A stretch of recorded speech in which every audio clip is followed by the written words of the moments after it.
Hi, it's me, Jo. So this week I thought we would talk a little bit about stereotypes. Maybe not stereotypes specifically, but qualifying or quantifying words or statements that we use with our achievements. Now I know that sounds a little bit cryptic at the moment, and I promise I will clarify with an example. But before I get to that example, I just want to make something entirely clear, to reiterate something that I mention in every video. I advocate for all victims of crimes related to sexual trauma. I identify as a woman, so my stories are a woman's stories. But that in no way, shape, or form means that I only advocate for women. So let me be 100% clear. I am trying to advocate for any victim, for every victim of a crime related to sexual trauma. You are not alone. Now, the example I'm going to use today is a term that I dislike, and the term is female veteran. And the reason I don't like it is because I don't think I need to qualify my military service by identifying my gender. My male counterparts don't go around identifying themselves as male veterans. They are veterans. So I don't understand why we as women identify ourselves as female veterans. I think maybe a piece of it is a stereotype, and that stereotype is that she couldn't possibly be the veteran. She must be the veteran's wife. Now, I'm not saying that women who use this qualifier are wrong.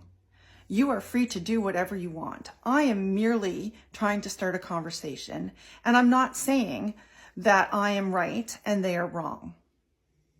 My belief is that by using qualifying statements or by feeding into the stereotypes, we are painting ourselves into a corner.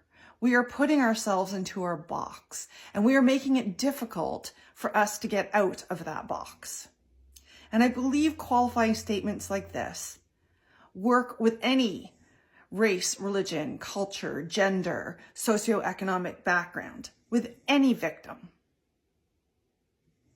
I think we need to have conversations about eliminating archaic and old-fashioned stereotypes so that when it comes to the victims of crimes related to sexual trauma, we are not still feeding into the stereotypes. What were you doing out so late? What were you wearing? Why were you there to begin with? We victim blame and shame, and we do it because historically, that's the way it's been.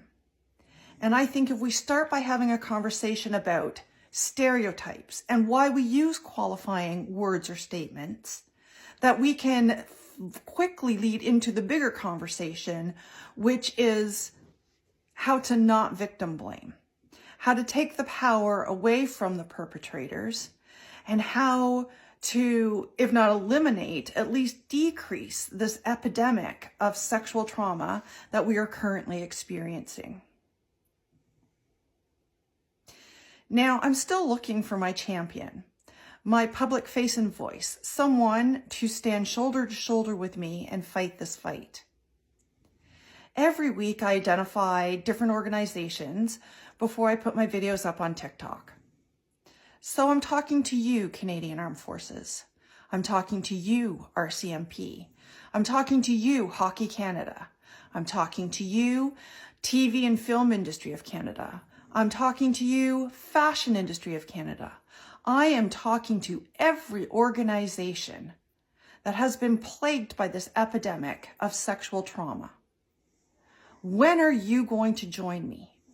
When are you going to stand shoulder to shoulder with me and help me take the power away from the perpetrators? I thank you for your time. Have a good day.